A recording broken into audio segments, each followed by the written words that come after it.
When Beyoncé walked into that courtroom, it wasn't just another celebrity sighting. No paparazzi smile, no Sasha Fierce confidence. She looked like a storm had walked in. Calm on the surface, but everyone knew lightning was about to strike. The court had been buzzing all morning. Reporters whispering, lawyers pacing, flashes from cameras exploding outside. But when that door opened and Beyoncé Giselle Knowles Carter stepped in, the entire room went still. You could hear hearts drop. The judge didn't even need to bang the gavel. She was the gavel. Wearing a sleek black blazer with her hair pulled back and no trace of glamour, this wasn't a performance. It was a reckoning. She raised her hand, swore in, and took the stand like it was her throne. The prosecutor didn't waste time. "Ms. Knowles Carter," she said gently, "this is your first public statement regarding Mr. Sean Combs. Are you ready to tell the truth?" Beyoncé's voice was soft but clear. "Yes, I am." And baby, when she started, woo, she went straight back to the early 2000s Destiny's Child days. She said Diddy was one of the first powerful men to approach her. He made her feel seen, praised the group,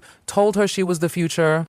She thought he was a mentor, but underneath the praise, there was pressure. Pressure to stay close. Pressure to be silent. He didn't say it out loud, but everyone knew. You stay near Diddy, you're safe. You pull away, you're ungrateful. Then came the 2004 Miami party. Everyone in the gallery leaned in as she described it. A Shore Club launch event hosted by Combs Global. Beyoncé, Kelly, and Michelle went, thinking it was just another party. But by midnight, the vibe turned. Phones were taken, certain rooms were off limits, security tightened up, and then Diddy invited her upstairs. What she saw when she walked in, a dimly lit room. A girl, maybe 19 years old, alone, wearing a silk robe, scared out of her mind. Another man arguing with her in a hushed but firm tone. When Bey locked eyes with the girl mouthed something. Bey didn't understand the words, but she felt the fear. She asked Diddy, "What's going on with that girl?" His reply, "She's just playing the role she chose." Chosen, Beyoncé said that line haunted her. That didn't look like choice. That looked like fear in luxury.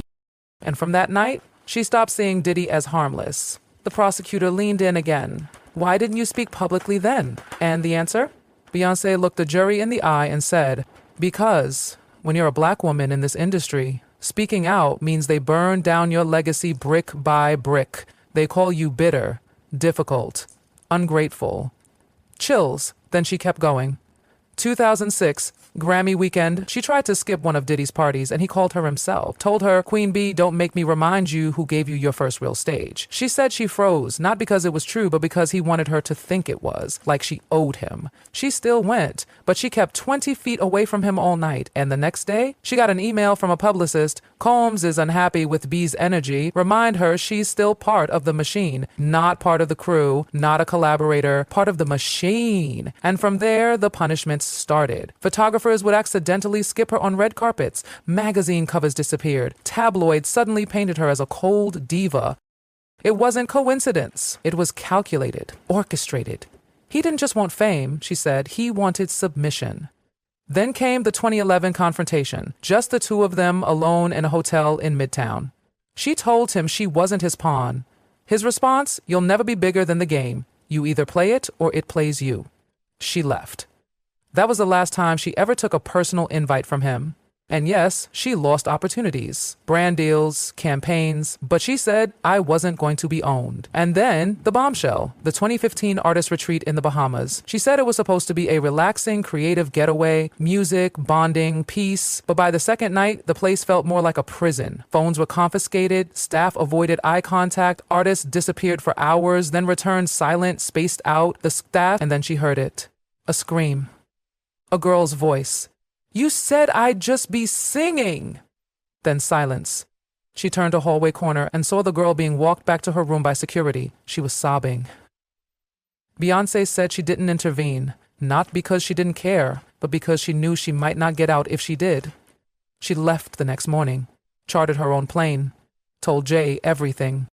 Told her team, never again. No more Diddy Combs Global, no more Artist House. And that girl, she vanished. 3 months later, no social media, no music, no public appearance. Gone. Beyoncé said she tried to find her, but the girl was just gone. That was the turning point. BA said she realized that Retreat wasn't a safe space. It was a factory designed to convert artists into assets, into property. So she started funding legal help, quietly, anonymously. Lawyers for girls who couldn't fight back. And some of those cases tied right back to Diddy's circle. She wasn't doing it for fame or headlines. This isn't about being a hero, she said. This is about burning the system to the ground. And just when you thought it couldn't get more intense, the prosecutor brought up Jay-Z. Yes, Jay knew. Yes, he warned her. In 2017, she got a gold-foiled invite to one of Diddy's spiritual retreats. Jay found it on the kitchen counter and said flat out, "You're not going." When she asked why, he didn't explain. He just said, "No one walks away from those things the same." She canceled. And the next week, magazines started calling her unapproachable. Blogs said she was losing touch with culture.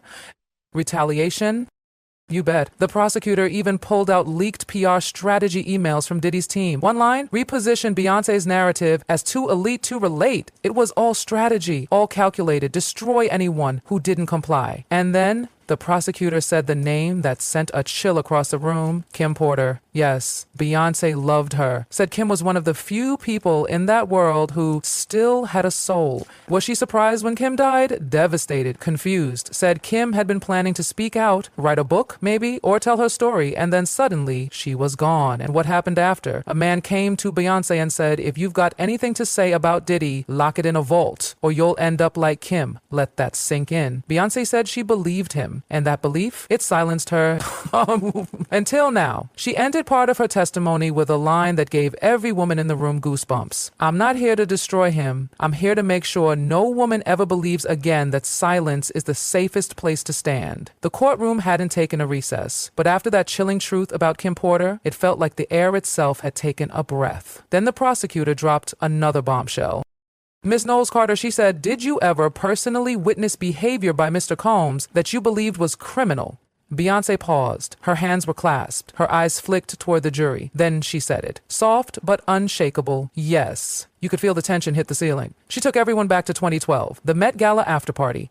Hosted at a private townhouse off Fifth Avenue, exclusive, no press, just influencers, artists, fashion elite, and Diddy's inner circle. She was upstairs chatting with some folks when Diddy walked in with 3 girls, young girls. Beyoncé looked the jury straight in the eye. They looked styled, like dolls, too young. One of them could barely walk straight. One of them stumbled, eyes barely open. Diddy laughed and said, "She's just feeling the love," and everyone looked away.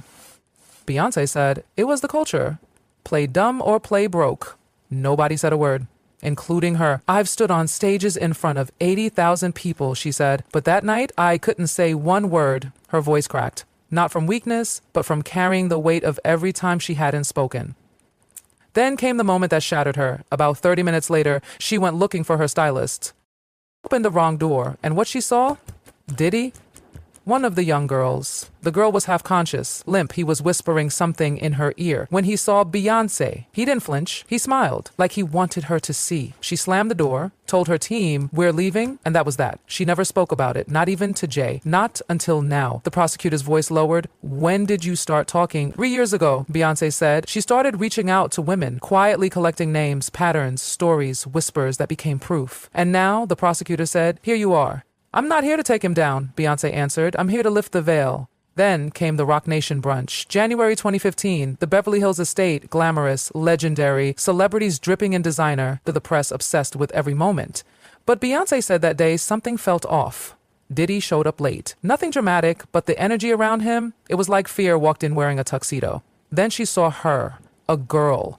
Young, overwhelmed, definitely not industry famous, Diddy was introduced to her. 15 minutes later, he took her gently by the wrist and led her down a hallway toward the guest rooms.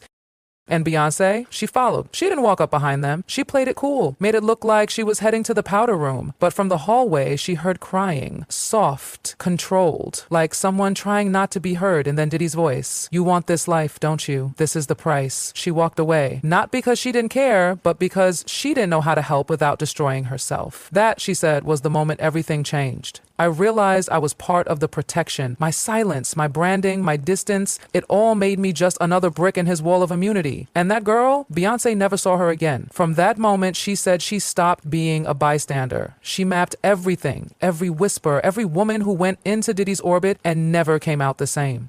Beyoncé looked the jury in the eye and said, if I'm ever seen near that man again, it's a lie. I thought protecting my brand meant staying quiet, but the brand worth protecting is integrity. Then came the shocker. The prosecutor pulled out a sealed letter, handwritten by Kim Porter and found in her safety deposit box, addressed to Beyoncé. The room went still. B, if you're reading this, then either I finally got brave or something happened to me first. I know what he is. If they say it was pneumonia, don't let them bury the truth with me. You have the power, use it. Beyoncé was shaken. She said Kim once hugged her and whispered, you're the only one who still knows how to breathe around him. She didn't understand it then, Naomi Campbell. Now she did ask if Kim's death was connected to what she knew. Beyoncé didn't hesitate. I believe she was a threat. And when someone like that stops being loyal, they become dangerous to him. Do you regret speaking out? No, I regret every time I stayed silent while women were crying behind velvet ropes, but not today. To those calling it a witch hunt? Then light the match. I'd rather burn than bow. And to Diddy, you could have built something lasting, but you chose abuse over artistry, control over legacy. Now you're watching it decay, then speaking not to the court, but to survivors watching, I see you, I was you. Silence isn't strength, it's a leash. To the men, we don't want your pity, we want your accountability. No more covering for predators. No more whispering. No more dancing. Don't look at my fame, look at my facts. This is not testimony, this is accountability overdue. And with that, she stood, not as a superstar, but as a reckoning. Because when the queen speaks, the kingdom has to listen. Kingdom has to listen.